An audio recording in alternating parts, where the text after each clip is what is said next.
The sun dipped low behind the dense canopy of Oregon's ancient pines, casting long, skeletal shadows over the forest floor. A group of 5 friends, Sarah, Mike, Lisa, Kevin, and Emily, had decided to escape the pressures of city life for a weekend of camping near the Oregon Vortex, a place infamous for its strange gravitational anomalies and bizarre optical illusions. They arrived at the campsite just before dusk, their laughter echoing through the stillness of the woods. The air was cool and the sky, a fading canvas of pinks and purples, promised a clear night. They set up their tents, gathered firewood, and soon a crackling fire lit their circle, warding off the creeping chill of the evening. As night fell, the group relaxed around the fire, swapping stories and roasting marshmallows. The conversation naturally turned to the local legends surrounding the Oregon Vortex.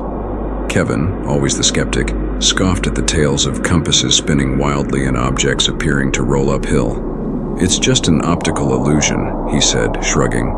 "There's nothing supernatural about it." Emily, the group's resident paranormal enthusiast, disagreed. "But what if it's more than that? What if the vortex is a gateway to another dimension where the rules of our world don't apply?" Mike, sensing the growing tension, decided to lighten the mood. "Well, there's only one way to find out. Let's go check it out." The group agreed, more out of a desire to prove Kevin wrong than any real belief in the supernatural. They grabbed their flashlights and headed deeper into the woods, toward the heart of the vortex. The forest around them was dense, the trees so tightly packed that they had to walk single file along the narrow trail. As they ventured farther from their campsite, the sounds of nature seemed to fade away, leaving only the crunch of leaves and twigs beneath their boots. The night air grew colder and a mist began to rise from the ground, swirling around their ankles like a living thing. "Are we sure we're going the right way?" Sarah asked, her voice barely above a whisper. "Yeah," Mike replied, checking the map on his phone. "It's just up ahead." But as they continued, Sarah couldn't shake the feeling that they were being watched. She kept glancing over her shoulder, expecting to see something or someone lurking in the shadows, but there was nothing there.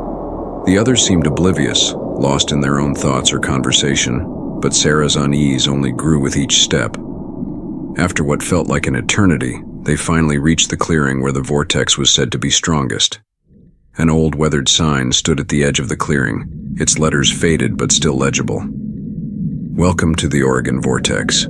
The clearing was unnaturally quiet, the usual symphony of nocturnal insects and distant animal calls completely absent. The trees around the clearing seemed to lean inward, as if straining towards some unseen force at the center. The ground was uneven, and as they stepped into the clearing, they all felt a strange sensation, as if the earth beneath them was subtly shifting. Kevin stepped forward, shining his flashlight around. The beam flickered, casting jagged, dancing shadows. "See, just a clearing, nothing to worry about." But as the words left his mouth, the ground beneath him seemed to shift again. He stumbled, struggling to keep his balance as if the very earth was moving beneath his feet. "Whoa, did you feel that?" Lisa asked, her voice tinged with nervous laughter. "It's probably just the terrain," Kevin said, trying to sound confident. But there was a hint of doubt in his voice.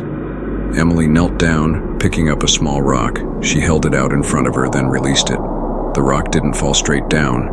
Instead, it rolled uphill, defying gravity. They all watched in stunned silence as the rock continued to move until it finally came to rest several feet away. "Okay, that's weird," Mike admitted, his bravado fading. Before they could react, a low hum filled the air, almost imperceptible at first, like the distant buzz of electricity. It vibrated through the ground, through their bodies, setting their teeth on edge. The hum grew louder, more intense, until it was a physical force pressing down on them. "What is that?" Sarah whispered, her voice trembling.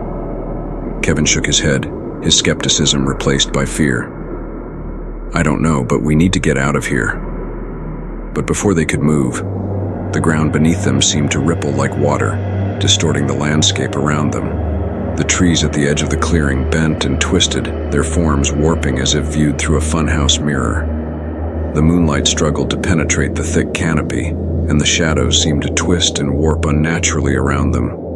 Sarah reached out to grab Mike's arm, but her hand passed through him as if he were made of smoke. "Mike!" she screamed, but her voice was swallowed by the hum, now a deafening roar. The clearing around them began to warp, the trees bending and twisting as if viewed through a funhouse mirror. The friends were no longer standing on solid ground. They were floating, drifting in a disorienting void where up was down and left was right. Kevin tried to move, but his limbs felt heavy, like he was wading through thick syrup. He turned to see Sarah and Lisa struggling as well, their faces contorted in terror. But Mike and Emily were gone, their forms fading into the swirling, distorted landscape. "Hold on to each other," Kevin shouted, reaching out, but his voice was distorted, stretched into a garbled echo. Then, just as suddenly as it began, it stopped. The hum ceased, the ground solidified beneath their feet, and the forest returned to normal. But Mike and Emily were gone. The clearing was empty, save for the 3 remaining friends, who stood trembling, their minds struggling to comprehend what had just happened. "Where are they?" Lisa whispered, her voice shaking. Kevin dropped to his knees, clutching his head. "They were right here. They were right here." Sarah's eyes were wide with fear. "We need to leave. Now." They didn't need to be told twice.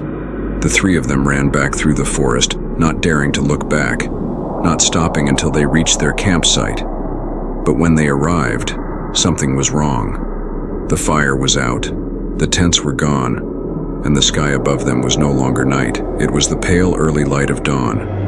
Disoriented and terrified, they stumbled back to the trailhead, their minds reeling.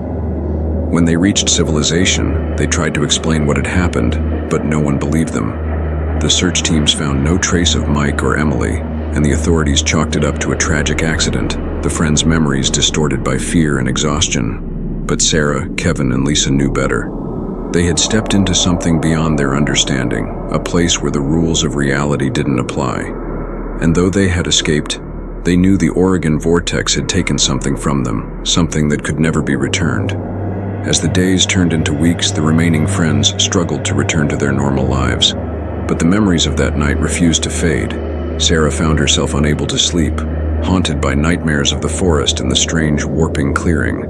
Every time she closed her eyes, she saw the distorted faces of Mike and Emily, their mouths open in silent screams as they were pulled into the swirling void.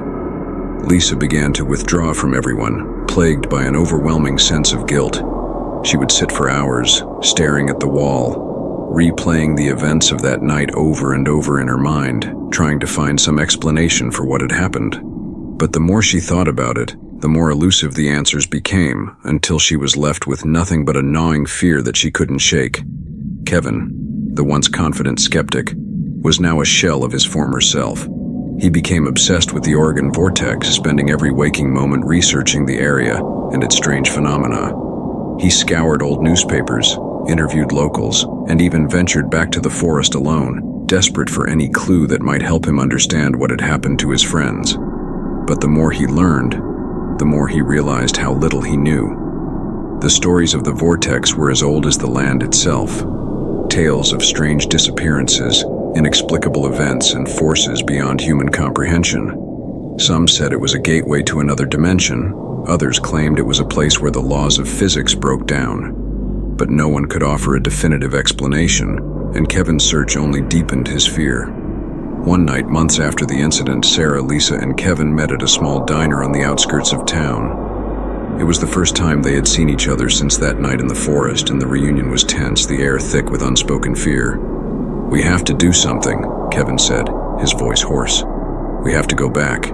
Lisa shook her head, her eyes wide with terror. "Are you crazy? We barely made it out alive the first time. We can't go back there."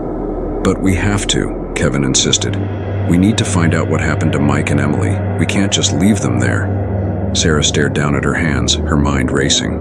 She knew Kevin was right, but the thought of returning to the vortex filled her with a deep, primal fear. "What if we don't come back?" she whispered. Kevin's expression was grim. "We might not, but we owe it to them to try." After a long silence, Sarah finally nodded. "Okay, but we do this together. We don't leave anyone behind." Lisa looked at them both, her heart pounding in her chest. She didn't want to go back. Every instinct in her body screamed at her to stay away from that cursed place. But she knew she couldn't let her friends go alone. With a deep breath, she nodded as well. "Together." The next day they returned to the forest. The drive was long and silent, each of them lost in their own thoughts. The trees seemed darker, more menacing than before, as if they were alive and watching their every move. The closer they got to the vortex, the stronger the feeling of dread grew, pressing down on them like a physical weight. When they reached the trailhead, they hesitated, standing at the edge of the forest, staring into the dark depths. The memory of the previous night's events was fresh in their minds, and they all knew the risks they were taking. But they had come too far to turn back now. They entered the forest in silence, moving slowly and carefully, their senses heightened by fear. The path was familiar, but the forest around them felt different, more oppressive, as if the trees were closing in on them. The strange hum that had haunted them before was absent, but the silence was even more unsettling, the absence of sound filling them with an almost unbearable tension. When they reached the clearing, it was exactly as they remembered. The ground was uneven, the trees leaning inward, and the air was thick with a sense of wrongness. They stood at the edge of the clearing, staring at the spot where Mike and Emily had disappeared, the memories of that night flooding back. "We have to go in," Kevin said, his voice shaking. "We have to find them." But as they stepped into the clearing, the ground beneath them shifted again and the hum returned, louder and more intense than before. The air around them began to shimmer, and the landscape warped and twisted, just as it had before. They tried to hold on to each other, but the force of the vortex was too strong, pulling them apart, distorting their forms until they were nothing more than shadows in the swirling void. And then, just as suddenly as it began, it stopped. The clearing was empty, the forest silent. There was no trace of Sarah, Kevin, or Lisa. They had vanished, just like Mike and Emily before them, swallowed by the vortex, lost to a place where the rules of reality no longer applied. Days turned into weeks, and the search for the missing friends was eventually called off. The authorities could find no evidence of foul play, no clues to explain their disappearance. The case was closed, but the mystery of the Oregon vortex remained unsolved, a dark stain on the land, a place where the boundaries between worlds were thin, and where those who ventured too close risked being lost forever. And so the Oregon vortex waits, hidden deep within the ancient forest, its secrets buried in the silent shadows, ready to claim its next victims.